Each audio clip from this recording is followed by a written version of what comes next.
بسم اللہ الرحمن الرحیم۔ الصلاۃ والسلام علیک یا رسول اللہ وعلی آلک وصحابک یا حبیب اللہ۔ اللہم صلی علی محمد وآل محمد۔ میری ویڈیوز کا مقصد خدمت خلق، قرآن کی تعلیم، دین کی تعلیم کی اہمیت کو اجاگر کرنا۔ میں بہت سارے ایسے لوگوں کو جانتا ہوں، طنز کے طور پر نہیں، تنقید کے طور پر بات نہیں کروں گا۔ بہت سارے ایسے آدمیوں کو جانتا ہوں جن کو قرآن پڑھنا نہیں آتا۔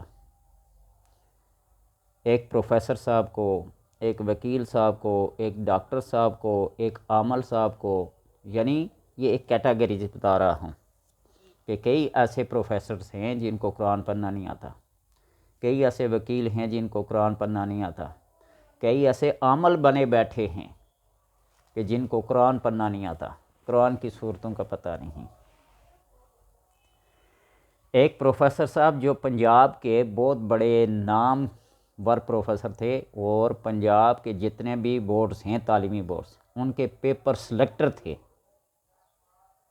اور یہ کوئی غیبت نہیں کر رہا، کوئی الزام نہیں لا رہا، حقیقت بیان کر رہا ہوں۔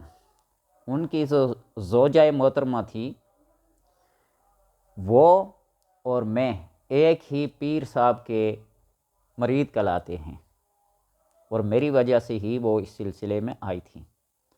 کوئی گھریلو پرابلم تھی تو میں نے ان کے ہسبینڈ کو یہ کہا کہ آپ سورہ یاسین پڑھیں، اور ان کو یوں ایسے طریقہ ہے کر کے دیں۔ وہ پروفیسر صاحب باریش 5 وقت کے پکے نمازی، لیکن جب انہوں نے یہ کہا کہ مجھے سورہ یاسین نہیں آتی، تو آپ یقین جانیں کہ حیرت کا ایک جھٹکا لگا کہ جس نے فزکس، کیمسٹری، بائیو، کمپیوٹر، یعنی ساری انگریزی تعلیمات پڑھی ہوں، اسے قرآن پڑھنا نہ آتا ہو۔ جو بندہ اردو پڑھ سکتا ہے، فارسی پڑھ سکتا ہے، اس کے لیے قرآن پڑھنا کون سا مشکل ہے۔ ہم جب بچوں کو کہتے تھے نا، اردو میں جو پیپر بناتے تھے، میں نے بہت عرصہ مطالعہ پاکستان اردو اسلامیات پڑھائی ہے، اعراب لگاؤ، تو جب اعراب لگ جاتا ہے کسی حرف پہ، کسی لفظ پہ، تو وہ قرآن کا ایک لفظ بن جاتا ہے۔ بہرحال ایک عامل صاحب ہیں، ان کو قرآن نہیں آتا، بہت سارے۔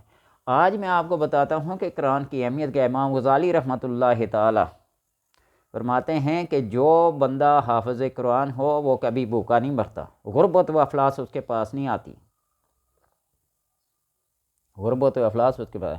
امام احمد بن حنبل رضی اللہ تعالیٰ عنہ سے کسی نے پوچھا کہ سب سے بہترین وظیفہ کون سا ہے، تو آپ نے فرمایا قرآن پاک کو دیکھ کر پڑھنا۔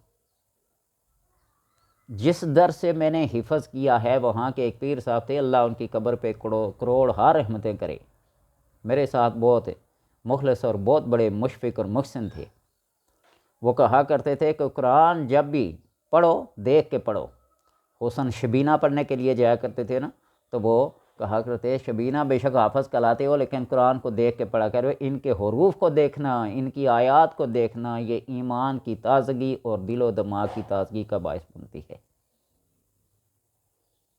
قرآن کوئی معمولی بات نہیں ہے، کوئی معمولی کلام نہیں ہے، اللہ تبارک و تعالیٰ کی طرف سے نازل کردہ ایک کلام ہے، جس کو اس نے محبت برا پیغام بھیجا ہے۔ آج میں جو وظیفہ آپ کو بتانے والا ہوں، 5 نمازیں اور 5 سورتیں، یہ ساری باتیں آپ کو قرآن کے بارے میں بتا چکا ہوں۔ بعض معمولات ایسے ہوتے ہیں، بعض لوگوں کی حاجات ایسی ہوتی ہیں، بعض لوگوں کی خواہشات ایسی ہوتی ہیں، وہ کہتے ہیں کہ میری یہ حاجت بھی پوری ہو، میری یہ خواہش بھی پوری ہو، میری یہ مشکل بھی ٹل جائے، میری یہ بیماری بھی شفا میں تبدیل ہو جائے۔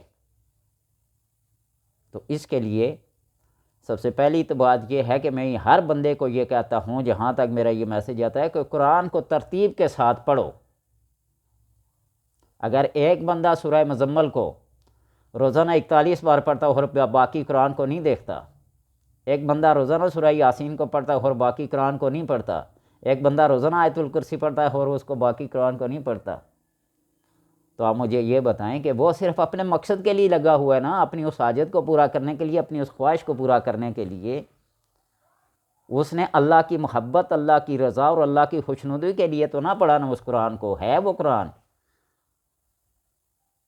محی الدین ابن عربی لکھتے ہیں نا کہ جنت کا جہاں تذکرہ آتا ہے، جنت کی نعمتوں کا نیک اعمال تو کرتے، لیکن وہ تم نے اپنے لالچ میں کیا کہ اب اللہ کی محبت میں ہی کبھی کیا ہے؟ قرآن کو کبھی اللہ کی محبت میں، نماز کو کبھی اللہ کے عشق میں، مستی میں ڈوب کر پڑھا ہے؟ 5 نمازیں فرض ہیں، اور ان 5 نمازوں کے بعد ان 5 صورتوں کو اگر لازم کر لو اپنے اوپر، پریشانیاں بھی دور ہوں گی، مصیبتیں بھی دور ہوں گی، حاجات اور خواہشات بھی پوری ہوں گی، معزز اور محترم بھی کہلاؤ گے، تسخیر خلائق اور مرجع خلائق بن جاؤ گے۔ اگر یقین نہیں ہے تو ان کو اپنا کے دیکھو، اس کو اپنا کے دیکھو۔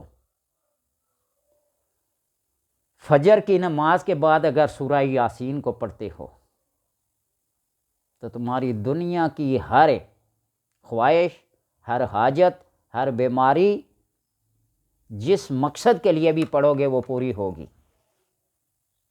بشرط کہ اللہ کی رضا کو مد نظر رکھا جائے۔ صرف اپنی خواہش، اپنی حاجت، اپنی بیماری، اپنی تکلیف کو سامنے رکھ کے نہیں۔ یہ ضروریات زندگی ہیں، یہاں اپنے مقاصد کے سودے کیے جاتے ہیں، لیکن کبھی اللہ کی رضا اور اس کی خوشنودی کو بھی شامل حال کر لیا جائے نا تو پھر نور و نالا نور ہو جاتا ہے۔ اس لیے فجر کی نماز کے بعد سورہ یاسین کو معمول بنا لو، پھر دنیاوی مشاغل جتنے بھی ہیں وہ تمہاری مرضی کے مطابق چلتے رہیں گے۔ تم اللہ کے کلام کو، اللہ کی عبادت کو ٹائم دو گے تو اللہ تمہارے ذمہ جتنی بھی مصروفیات ہیں ان کو اپنے ذمہ لے لے گا۔ اور زور کی نماز کے بعد سورہ فتح، انا فتحنا لک فتحا مبینا لیغفر لک اللہ ما تقدم من ذنبک وما تأخر، سورہ فتح کو، اور جس نے بھی سورہ فتح کو تواتر کے ساتھ اپنی ایک ریاضت سمجھ کے، اپنی ایک مشق سمجھ کے، اپنی ایک ضرورت سمجھ کے، اپنی ایک خواہش سمجھ کے پڑھا، اللہ تبارک و تعالیٰ اس کو بے سر و سامانی کے حالت میں حج و عمرہ کی زیارت، حرمین شریفین کی زیارت نصیب فرمائے گا۔ اگر یقین نہیں ہے تو تجربہ کر لو، 1 سال کے اندر، 6 مہینے کے اندر، اور کیا خبر کہ ہفتہ بھی نہ لگے تو بلاوا آ جائے۔ فوکس رکھو، ٹارگٹ رکھو۔ میں نے پاکستان کے ایک فقیر بابا درویش، بابا یحییٰ سیاہ پوش کو ایک پروگرام میں دیکھا نا، تو کسی نے سوال کیا کہ یہ جو سرکس میں وہ کہ لوہے کا رسہ لگا ہوتا ہے، اس پہ خواتین چھتری پکڑ کے، جوتے پہن کے اس رسے پہ چلتی ہیں، وہ گرتی کیوں نہیں ہیں؟ تو ان کا ٹو دی پوائنٹ یہ جواب تھا مختصر، ان کی نظر اپنے ٹارگٹ پہ ہوتی ہے، دائیں بائیں آگے پیچھے کی انہیں خبر نہیں ہوتی، ان کا یہ ٹارگٹ ہوتا ہے کہ اس رسے کے اس کونے سے اس کونے تک ہم نے پہنچنا ہے، بس۔ یہ ان کی ریاضت سمجھ لیں، یہ اس کی مشق سمجھ لیں، ان کی نظر بندی سمجھ لیں، ان کی شعبہ بازی سمجھ لیں، جو سمجھیں، لیکن وہ ٹارگٹ پہ نظر۔ اس لیے اپنا ایک ٹارگٹ رکھ کے کہ 6 مہینے کے اندر میں نے حج کرنا ہے، 6 مہینے کے اندر میں نے عمرہ کرنا ہے، 6 مہینے کے اندر میں نے حرمین شریفین کی زیارت کرنی ہے، اور سورہ فتح کو معمول بنا لو۔ اگر نہ ہوا تو یہ پھر میں نہیں کہتا کہ قرآن جھوٹا ہے، پھر یہ کہنے والا بندہ جھوٹا ہے، جو ایسی بے پرکی چھوڑ رہا ہے۔ اور عصر کی نماز کے بعد سورہ نبا، 30ویں پارے کی پہلی سورت، اما یتساءلون عن النبأ العظیم، اس کو پڑھو۔ اللہ تبارک و تعالیٰ قیامت کی تمام ہولناکیوں سے، جہنم کی تمام ہولناکیوں سے بری کر دے گا اور جنت کی نعمتوں کا وارث بنا دے گا۔ انسان کا مطمع نظر یہی ہوتا مجھے جنت مل جائے، یہاں سارے رابع بصری نہیں ہوتے جو جنت کی تمام اور دوزخ کے ڈر سے عبادت کرتے ہیں، ایسے نہیں۔ رابع بصری نہ جنت کی تمع نہ دوزخ کے ڈر سے، وہ عبادت کرتی تھی تو اللہ کی رضا کی خاطر۔ اس لیے سورہ نبا کو اپنا معمول بنا لو، قیامت کی ہولناکیوں، دوزخ کی ہولناکیوں، ان دردناک عذاب سے بچ جاؤ گے اور جنت کی نعمتوں کے وارث بن جاؤ گے۔ اور مغرب کی نماز کے بعد سورہ واقعہ، رزق و روزی کی فراوانی کے لیے سورہ واقعہ پڑھو گے تو اللہ تبارک و تعالیٰ بے بہا رزق عطا کرتا ہے۔ حضرت عثمان غنی رضی اللہ تعالیٰ عنہ 3 اشرفیوں کی تھیلیاں لے کر حضرت عبداللہ ابن مسعود کے گھر پہنچے، ان کے آخری ایام میں بیمار تھے۔ یہ رکھ لو، تمہاری بیٹیاں ہی ہیں، یہ تمہاری وفات کے بعد انہیں کام آئے گی۔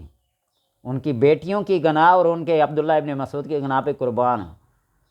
فرمایا کہ ان اشرفیوں کو ان لوگوں میں تقسیم کر دیں جن کو سورہ واقعہ پڑھنا نہیں آتی۔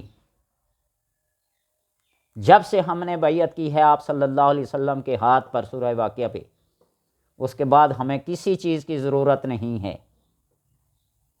جو بندہ اپنے رزق کی فراوانی چاہتا ہو، اپنے تھوڑے سے رزق کے اندر برکت چاہتا ہو، قناعت چاہتا ہو، تو وہ سورہ واقعہ کی تلاوت کرے۔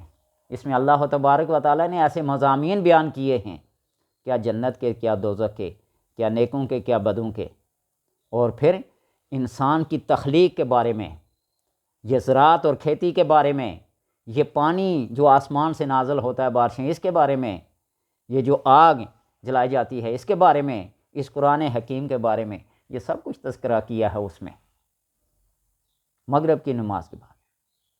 اور عشاء کی نماز کے بعد سورہ ملک، تبارک الذی بیدہ الملک وہو علی کل شیء قدیر، سورہ ملک کو اپنا معمول بنا لو، اور یہ آخرت میں تمہاری ضامن بن جائے گی۔ یہ عذاب قبر سے محفوظ رکھتی ہے، عذاب دائیں بائیں آگے پیچھے اوپر نیچے سے، ہر جہات ستہ سے جہاں عذاب آتا ہے اٹھ کے کھڑی ہو جائے گی، اللہ تبارک و تعالیٰ کے حضور یہ عرض کرے گی یہ میرا قاری تھا، یہ مجھے ہر روز پڑھتا تھا، اسے مجھے عشق تھا، اس کو مجھ سے محبت تھی، عقیدت تھی، تو لہٰذا یہ سورہ ملک آپ کو ہر قسم کے عذاب قبر سے محفوظ رکھے گی۔ اور میں پہلے بنیادی بات یہ کہہ چکا ہوں کہ صرف سورہ ملک، سورہ یاسین، سورہ واقعہ اور انہی چیزوں کو نہ لے کے بیٹھ جاؤ کہ دن سارا انہی کا ورد کرتے رہو، اپنے خاص معمول بنا لو اور قرآن پاک کو اس ترتیب کے ساتھ پڑھو جو سپاروں کی، جو سورتوں کی ترتیب رکھی گئی ہے۔ فقہا نے، علماء نے، صوفیاء نے قرآن پاک ختم کرنے کے دن بھی رکھے ہیں کہ اتنے دنوں تک ختم کرنا چاہیے، 3 دن سے پہلے ختم نہیں کرنا چاہیے۔ منزلیں مقرر کی ہیں، روزانہ ایک ہی منزل پڑھیں، ایک منزل 7 دن میں قرآن ختم ہو جاتا ہے۔ روزانہ آدھا سپارہ پڑھیں، 60 دن میں 2 مہینے میں قرآن ختم ہو جائے گا۔ روزانہ 1 سپارہ پڑھیں کہ 30 دنوں میں قرآن ختم ہو جائے گا۔ روزانہ 2 سپارے کا معمول بنا لیں تو 15 دن کے اندر قرآن ختم ہو جائے گا۔ یہ سب سے کائنات کا سب سے بڑا وظیفہ ہے، سب سے بڑا وظیفہ ہے قرآن کے ساتھ عقیدت رکھنا، محبت رکھنا اور قرآن کی تلاوت کرنا۔ میں تشہیر کے طور پر نہیں، تحدیث نعمت کے طور پر یہ بات کہوں گا کہ جب تک میں مسجد میں امامت خطابت کرتا رہا میں ہر سال قرآن پاک سناتا تھا، لیکن اب اس بڑھاپے کی عمر میں ہمیں مسجد کون رکھے گا؟ آج بھی گھر میں رمضان کے مہینے میں اللہ کی توفیق سے 2 قرآن پاک ختم کرتا ہوں، کبھی 3 بھی ہو جاتے تھے، لیکن 2 تو لازمی ہوتے ہیں۔ ہر روز 2.5 سپارے 3 سپارے مصلے پہ کھڑے ہو کے پڑھنا، میری غرض نہیں ہوتی کہ میرے پیچھے بڑے بڑے حفاظ ہوں، بڑے بڑے عالم فاضل ہوں.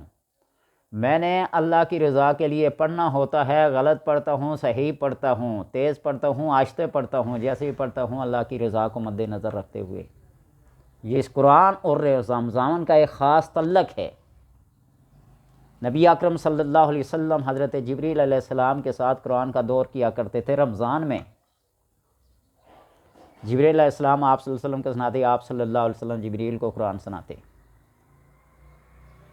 تو اس لیے اس رمضان کے مہینے میں بھی جس کو قرآن پڑھنے کی توفیق نہ ملے، وہ قرآن کو ہاتھ میں بھی نہ لے سکے، قرآن کو دیکھ بھی نہ سکے، تو اس کا اس زندگی میں رہنا، یہ دنیا کی نعمتوں کا استعمال کرنا کس منہ سے کرے گا؟ میں کوئی فخریہ نہیں کہتا، میں تحدیث نعمت کے طور پر کہہ رہا ہوں، اپنی تشہیر نہیں کرنا چاہتا کہ مجھے کہیں بڑا نیک ہے، بڑا پرہیزگار ہے. نہیں، یہ اللہ کے ہاں جا کے پتہ چل گیا کہ کون کس پانی میں تھا. اللہ تبارک و تعالیٰ سے دعا ہے کہ ہمیں قرآن کے ساتھ، اس رمضان کے ساتھ، احکام شرع کے ساتھ، نبی کی سنت کے ساتھ، اللہ کے نیک پیارے نیک بندوں کے ساتھ عقیدت اور محبت سے پیش آنے کی توفیق عطا فرمائے.